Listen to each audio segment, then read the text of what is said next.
آج ہر بندہ کسی نہ کسی پریشانی میں ہے۔ کسی کو کیا پریشانی تو کسی کو کیا۔ اسی سبب آج کی ویڈیو میں ایک ایسا طاقتور وظیفہ بیان کروں گا جس کی برکت سے آپ کی پریشانیاں دور ہو جائیں گی۔ جب بھی آپ کو کوئی پریشانی یا مشکل پیش آئے یا کسی آزمائش کا سامنا کرنا پڑے تو اس وقت یہ عمل کر لیجئے گا۔ ویسے بھی یہ کوئی زیادہ لمبا چوڑا ہے بھی نہیں، چند الفاظ ہیں اور ہے بھی نہایت ہی مختصر، جو ہر بندہ آسانی سے پڑھ سکتا ہے۔ لہٰذا ہر پریشانی کے وقت یہ عمل ضرور کیجئے گا۔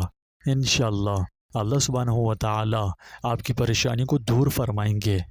نیز یہ بہت مجرب عمل ہے، ہزاروں لوگوں کا آزمودہ ہے۔ جو بھی یہ مبارک عمل اخلاص سے کرتا ہے اسے ضرور فائدہ پہنچتا ہے۔ یہاں آپ کی تسلی کے لیے عرض کر دوں کہ دنیا دارالامتحان ہے، اس میں انسانوں کو آزمایا جاتا ہے۔ آزمائش سے کسی مومن کو بھی مفر نہیں، اسے اس جہاں میں طرح طرح کی مشکلات اور پریشانیوں کا سامنا کرنا پڑتا ہے۔ قسم قسم کے ہموم و غموم اس پر حملہ ہوتے ہیں۔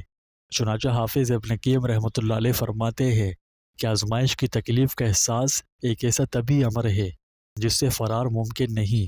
لہٰذا اس امید پر کہ آپ کی دلی بیماریوں کو شفا مل جائے اور اس خواہش میں کہ آپ کو اجر و ثواب سے نوازا جائے اور رحمان الرحیم اللہ کی خوشنودی حاصل ہو جائے، تو پھر اپنے نفس کو آزمائش کی تکالیف کو برداشت کرنے پر مطمئن کرنا ہوگا، اور اس سلسلے میں دوا کی ترشی اور کرواہٹ کو نہ دیکھیں بلکہ اس بزرگ و برتر شفقت والے طبیب کو دیکھیں جس نے آپ کو یہ دوا عطا کی ہے، اور یہ کڑوی دوا دے کر شفا یابی سے ہمکنار کرنا ارحم الراحمین کے رحمت کا لازمی حصہ ہے۔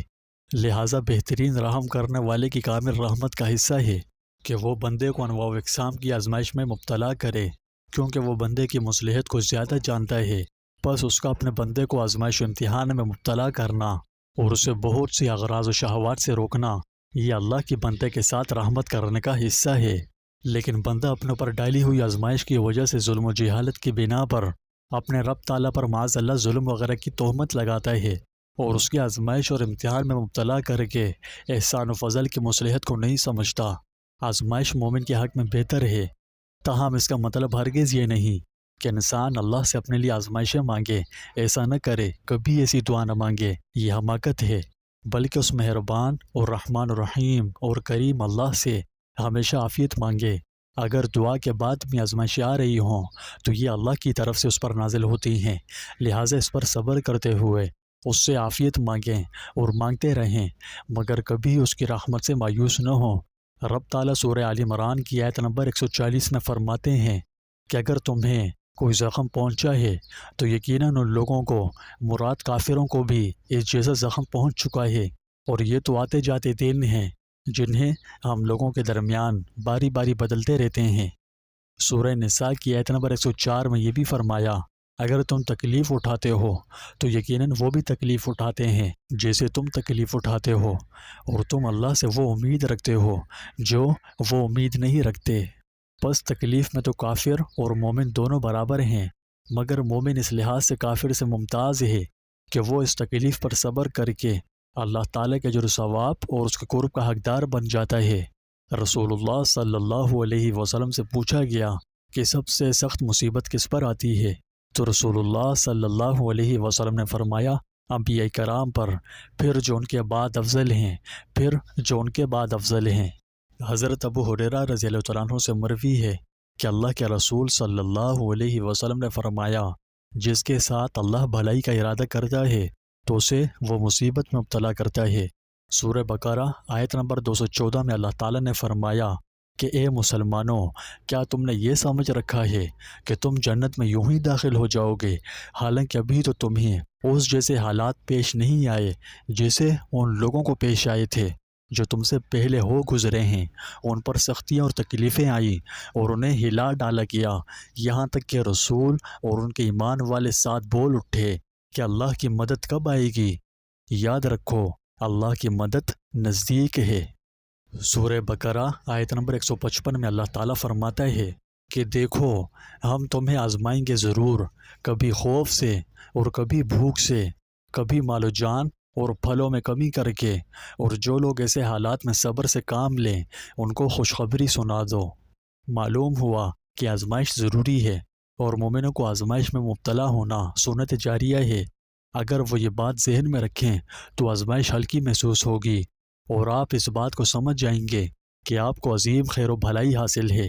جب تک آپ اپنے ایمان اور دعوت کی راہ میں آزمائش میں مبتلا رہیں اور آزمائش میں مبتلا ہو کر بھی اپنے دین کو مضبوطی سے تھامے رکھیں اور اپنے رب تعالیٰ سے وابستہ رہیں۔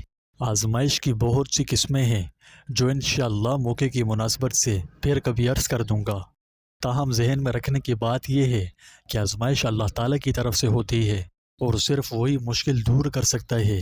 اس بات کو رب تعالیٰ نے سورہ تغابن کی آیت نمبر 11 میں یوں فرمایا کہ کوئی مصیبت اللہ کے حکم کے بغیر نہیں آتی، اور جو کوئی اللہ پر ایمان لاتا ہے وہ اس کے دل کو ہدایت بخشتا ہے، اور اللہ ہر چیز کو خوب جاننے والا ہے۔ یعنی اللہ تعالیٰ اہل ایمان کو مصیبت کے وقت یہ اطمینان عطا فرماتا ہے کہ ہر مصیبت اللہ تعالیٰ کے حکم سے آتی ہے اور اس میں کوئی نہ کوئی مصلحت ضرور ہوتی ہے، چاہے وہ انسانوں کی سمجھ میں آئے یا نہ آئے۔ اس تصور کے نتیجے میں ایمان والوں کو ناقابل برداشت تکلیف نہیں ہوتی اور انہیں صبر کی توفیق مل جاتی ہے۔ اب سوال یہ ہے کہ آئے صبر و شکر کا مظاہرہ کرتے ہوئے اپنی پریشانیوں، مصیبتوں، مشکلات اور آزمائشوں سے نجات کیسے حاصل کریں؟ اس بارے میں زیادہ تفصیل سے بات کرنا ضروری نہیں، کیونکہ بچہ جانتا ہے کہ آزمائش وغیرہ صرف اللہ کی طرف سے آتی ہے اور صرف وہی ہے جو مشکلات کو دور کر سکتا ہے۔ لہٰذا اس کی تفصیل میں نہ جاتے ہوئے ایک مجرب عمل بیان کر کے اپنی بات ختم کرنا چاہتا ہوں۔ عمل میں نے پہلے بھی بتایا ہے، آج پھر بتا رہا ہوں، اس لیے کہ یہ روحانیت میں بہت ممتاز مقام رکھتا ہے۔ جو کرتا ہے تو اسے فوراً اس کا فائدہ حاصل ہوتا ہے۔ تو ہر قسم کی مشکلات و مصائب اور آزمائشوں پریشانیوں سے نکلنے کے لیے آپ کثرت سے لا حول ولا قوت الا باللہ پڑھیں۔ احادیث میں اس کی بڑی فضیلت بیان ہوئی ہے۔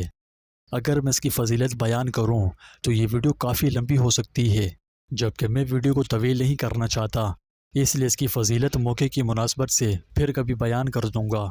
تاہم آج کی ویڈیو میں بیان کی گئی باتوں کو ہمیشہ یاد رکھیے گا، یہ زندگی بھر آپ کے کام آئیں گی۔ اور ہاں، کبھی بھی اللہ کی رحمت سے مایوس اور نا امید نہ ہونا، پھر چاہے کتنے ہی سخت حالات کیوں نہ ہوں۔ ہمیشہ اپنے رب کے ساتھ حسن ظن رکھیے، اور جو کچھ بھی مانگنا ہو صرف ایک اللہ سے مانگیے گا، کیونکہ دینے والا ایک اللہ ہی ہے، اس کے سوا کسی میں قوت نہیں کہ کچھ عطا کر سکے۔ ویسے بھی جو غیر اللہ سے مدد مانگے اور اس کے ساتھ اپنے آپ کو وابستہ کرے یا اس کے علم و عقل سے مانوس ہو اور اس کی قوت و طاقت پر اعتماد کرے گا تو اللہ تعالیٰ اسے اس کے سپرد کر دے گا اور اسے بالکل بے یار و مددگار چھوڑ دے گا، اور اسے اس کی طرف سے اس کے ارادے کے بالکل الٹ اور برعکس دنیا و آخرت میں برائی کا سامنا کرنا پڑے گا۔ لہٰذا جو شخص غیر اللہ سے مانوس ہوا اور اس پر اعتماد و بھروسہ کیا یا مخلوق میں سے کسی ایسے کی طرف میلان اختیار کیا جو اس کے لیے تدبیر کرے، تو اس کے سارے منصوبے خاک میں مل جائیں گے اور اللہ تعالیٰ اسے اپنی طرف سے بالکل بے یار و مددگار اور اس کے نیم حکیم خطرہ جاں پیر فقیر کے رحم و کرم پر چھوڑ دے گا۔ مومن کی شان ہے کہ اللہ پر بھروسہ ہوتا ہے۔ آزمائش کی لہریں اور فتنوں کی تیز آندیاں اس کے اللہ کے اعتماد و بھروسے میں کوئی لغزش اور جنبش پیدا نہیں کرتی، اور در حقیقت ایسے ہی لوگ فلاح کو پہنچتے ہیں۔